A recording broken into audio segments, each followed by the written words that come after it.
Hey guys, thanks for tuning into.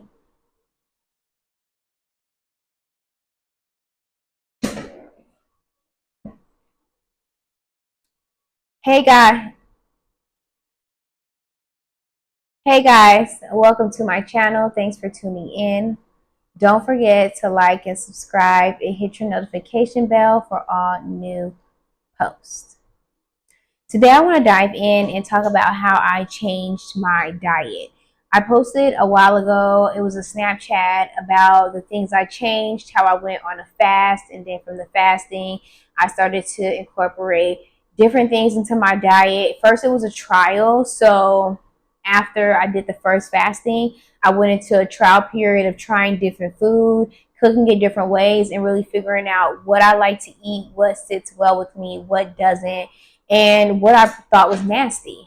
And once I went through that, I want to tell you guys what I learned and how I changed my diet and how I ended up losing. I think it was over 50 pounds. When I originally got released, I was like 192 pounds. So I was pretty big. That was the biggest I've ever been.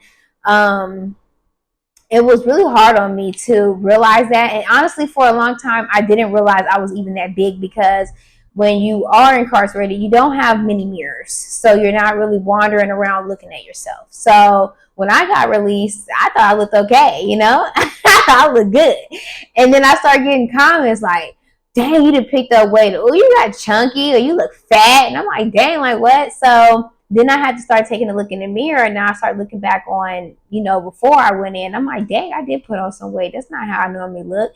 And then I also started, going through health issues when it came to having all that weight on me, breathing hard, laziness, tiredness, overeating, stomach hurt. I had a lot of stomach pain. But I mean, like, I couldn't go to the bathroom for days. I couldn't go to the bathroom for days. And I had to really start figuring out why my stomach was acting like that. What was I putting in it? And even before I went on this journey of finding the foods that were best for me and changing my diet, I knew my stomach had a lot of problems. I just honestly, a lot of things I didn't want to cut out because I enjoy them. And and if anyone knows, I like to eat and I'm a big foodie, and yeah. So it was hard for me to do, and trust me, when I say fasting is hard for me to do, fasting is hard. It is the hardest because sometimes I feel like I go on these fasts that take days, like, and most of the time when I go on fasts, they're spiritual fasts. So when I'm being told to fast, it's not like a 3 day fast. So I be dreading a lot of it. Let's move on to how I changed my diet. Okay, so I put down 8 things that I changed about my diet, and number one is gluten free. So the reason why I went gluten free, because I said, like, I had a lot of issues with going to the bathroom, and I found out it was because I lacked fiber. That I lacked the fiber, and also I just had too much bread and gluten in my diet that was backing up my stomach, and that's why I was bloated a lot, and I just felt so uncomfortable. And drinking water did not help. People say drink water, drink water. When you have a body that does not digest things well, you have to take in effect that you have to start finding food that makes you digest. Like, when I mean, like, everything I put in my body, whether it's breakfast, lunch, or dinner, has some type of fiber in it, something that's making my stomach flow. Collagen, I'm incorporating everything because greens. A lot of people don't realize that a lot of vegetables really flush and cleanse out your system, which is why a lot of my meals intend with vegetables. A lot of my just everything I do now involves vegetables. Even though I still incorporate protein and all those other things, I love to keep vegetables. I buy a lot of nuts. Um, I do a lot of flaxseed, chai seed. I bought like a little mixture. It was like hemp, chai, and flax. And doing that, putting that into like my smoothies and my oats and stuff like that really helped my digestive. So going gluten free, having gluten free bread, gluten free pasta, gluten free everything. I'm telling you, if gluten free is for it, I'm getting it. I got gluten free soy sauce, gluten free Texas toast bread. Everything is gluten free because that's the only way my stomach is going to digest. So gluten free definitely helped me with packing on all those carbs that are bad carbs. A lot of people don't realize that there are good carbs and there are bad carbs. So all that gluten is a bad carb. Dairy free. This is a topic that's up for discussion. And reason why being is because a lot of people who love dairy products and eggs and all that kind of stuff, I cut back on it. Now, what I mean by when I didn't cut dairy out completely. Like when it comes to my milk, I only do oat milk.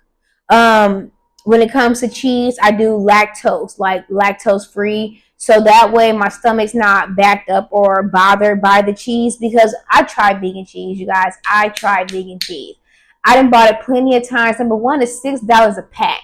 And what I mean by $6, I mean like the square, that typically is running about two something with regular cheese is $6 with vegan. And I have to tell you, I had to really cut back on a lot of the vegan things that I bought because of the price of it. And then I also had to get into research that a lot of that stuff really isn't what it says in the packaging. So when I look into things now, I really look at the back of it. So like when I buy like lactose or dairy free things, I look at the back and see if it really is not including those things. Because if you looking at the top of it or the front of it, you're not going to really get the real detail. But on that back, they have to put that detail there. So I got rid of, 2% milk, red milk. I got rid of any kind of milk. I really only use oat milk. I tried almond milk. I think almond milk is good for some people. Like if you're making like a lighter smoothie or you're doing something different with a recipe, almond milk is good. It is tasty. It's not nasty. I just love oat milk. I feel like oat milk is that version of that vitamin D milk. It's thick, it's creamy, it's sweet. It just makes everything you put with it good. Your smoothies are creamy and sweet. You make baked macaroni, you add milk. That macaroni is fire. I'm telling you, something about oat milk is so good when you eat it with cereal. It just makes the cereal come alive. I don't know. I love that milk. And it's a blessing. That milk is everything. And it's oat. So it also helps me with my stomach and digestiveness. So dairy free, I do still incorporate eggs, but the way I typically do it is I eat hard boiled eggs. I don't eat scrambled eggs. I use eggs in like recipes. That's how I use eggs. And then when it comes to like when I make like a egg recipe, it'll be with egg whites. The only time I really eat that yellow part of the egg is with a boiled egg because I do feel like that yellow part is the part of that boiled egg, and that's the best part. So you gotta have a little salt and pepper and paprika, saying the wrong thing, on top of that boiled egg, and it's fire. And I like deviled eggs. So yeah. Number three. Number three is going to be whole grains. Like I said, I feel like fiber is really important in a diet, no matter what kind of diet you have, because you always want your body to constantly be digesting that food and flushing it out of you. You don't want to keep all that built up into you, because that's how you start having all that backup and gas and irritable bowel syndrome. You can't go to the bathroom, and I suffer from a lot of that. So whole grains was important for me, and I feel like incorporating whole grains, whether it's, I do seeds. I'm a seed person. I buy like sunflower seeds. I got pistachios, pecans, walnuts. I got all these kind of seeds. I don't eat seeds all day, every day, because it can get a little bit dry at the mouth. A lot of chewing, and then especially since I work from home and I'm on the phone a lot, I can't be chewing all the time. So I try to eat those nuts like during like a break, or like say for instance before I work out, I'll eat like a little small thing of nuts to build up, some food in my stomach, as well as nuts are good for you and healthy for protein, as well as good for eating after you are working out and repairing the muscles. So there are certain foods that are good to eat after you work out and repair the muscles, and nuts are one of them. High protein, high protein. That is what I'm talking about. I have incorporated high protein into my diet. Okay? And what I mean by high protein, the meat that I eat is turkey, chicken, salmon, and catfish. So that's actually my number 8. So really, this would be a list of 7. So I incorporate a lot of protein. I do protein powders in my smoothies. I do like I said, you eat eggs, that's protein. I incorporate a lot of vegetables that have protein into it. I try to always make sure my meal has protein involved because that is what helps me bulk up my weight. That's how I went from dropping it down to because I went from my 190 and then I went to about 140-ish, 135. I got real low. And then I came back up to about 155 to 160. But it wasn't the weight that I was really looking for because I wasn't really having a strategic diet that would target and build up the muscle that I was actually looking to build up. I was more gaining so fat.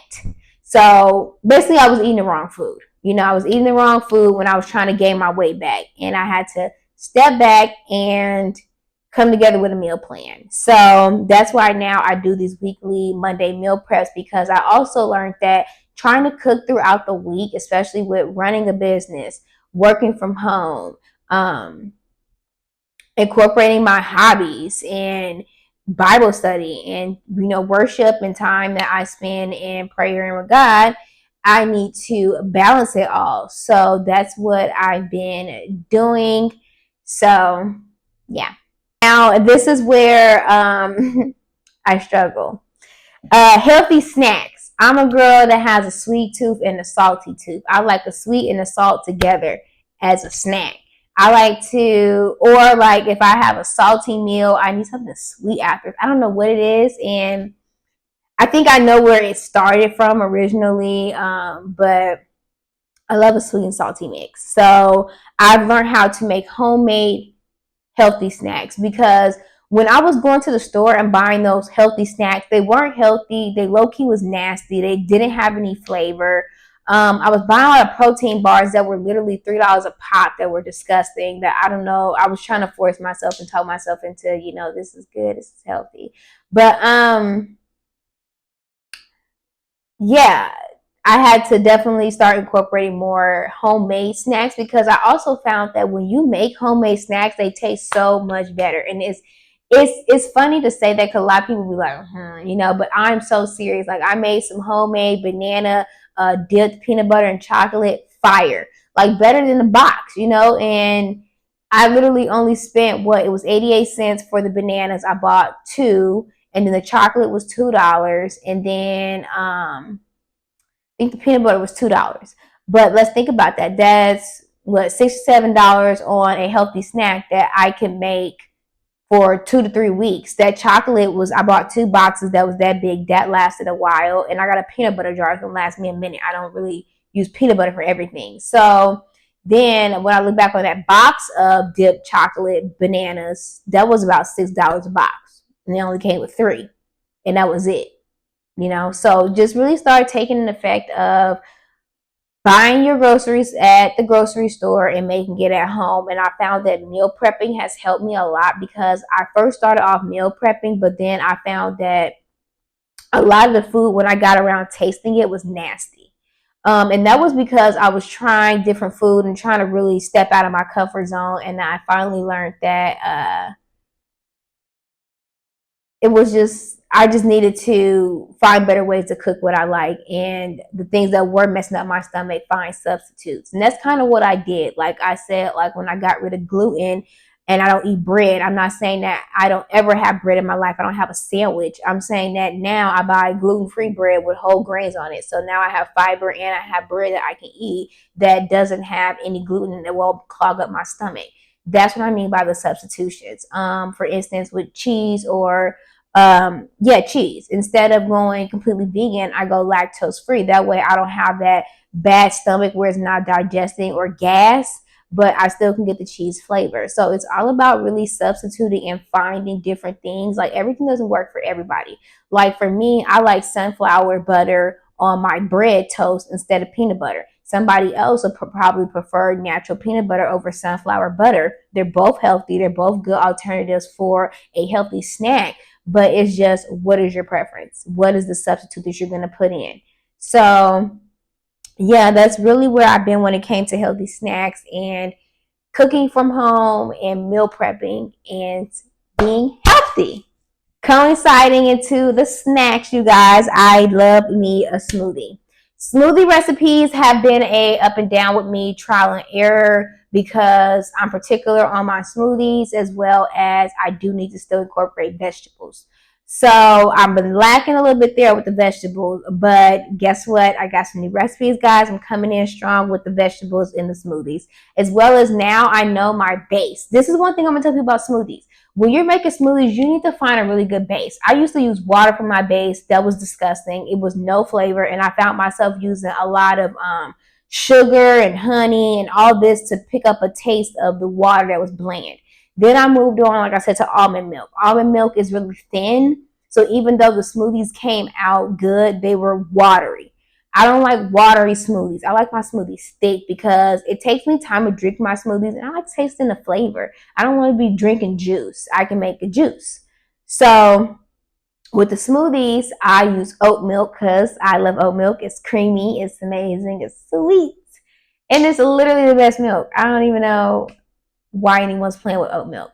And so I buy every brand of oat milk. I have yet to be disappointed with the oat milk. I don't care what brand you buy, that oat milk is good. I put it in my smoothies. I also use juicing. Juicing is another thing. I am very seldom with the juicing right now because I bought a juicer where it incorporates a lot of pulp. I'm not a pulp person.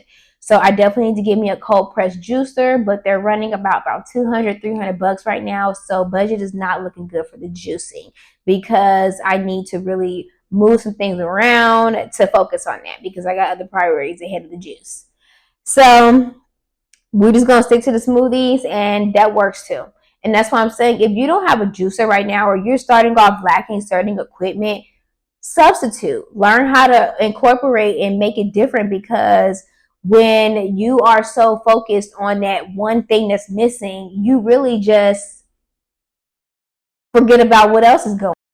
Okay, guys, this was amazing. I loved sharing this with you. This is how I changed my diet. These are the things that I use. Number one, I changed from bread to gluten-free. I'm dairy-free unless it's a little bit lactose-free in it. So I do incorporate a little bit of dairy, but I add the lactose free. Then I do whole grains. I'm a high protein.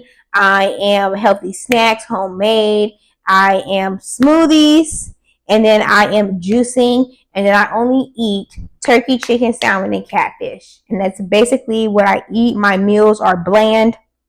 Excuse me. My meals are bland. I don't really do a lot with my meals, but they're definitely seasoned, and that's the important thing because I do not like a flavorless meal. And I had to learn that because I was trying a lot of recipes where people were lacking salt, and I can't. I'm already cutting back. I can't cut back on the flavor, you know? I had to have some flavor in my food. And I also look at a lot of different recipes. So stay tuned to my YouTube channel because I'm going to be having I call it Meal Prep Mondays, because Mondays are best for me to meal prep and get everything out the week. And when I typically meal prep, since I'm only meal prepping for one, most of my meals last me 7 days. If you're meal prepping for a family, I definitely will recommend starting to pay attention to how much your family eats and how to separate it one by one and incorporate your meal preps.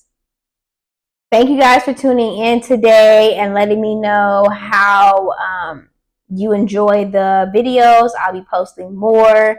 Also, don't forget to like and subscribe and hit your notification bell for all my new video subscribers. And also, thank you guys for subscribing. I'm really grateful for having you guys tune in and just walk this journey with me. And always feel free to share your comments and opinions. I do not respond to negative ones, so definitely be aware of that. All right, take care. Be best.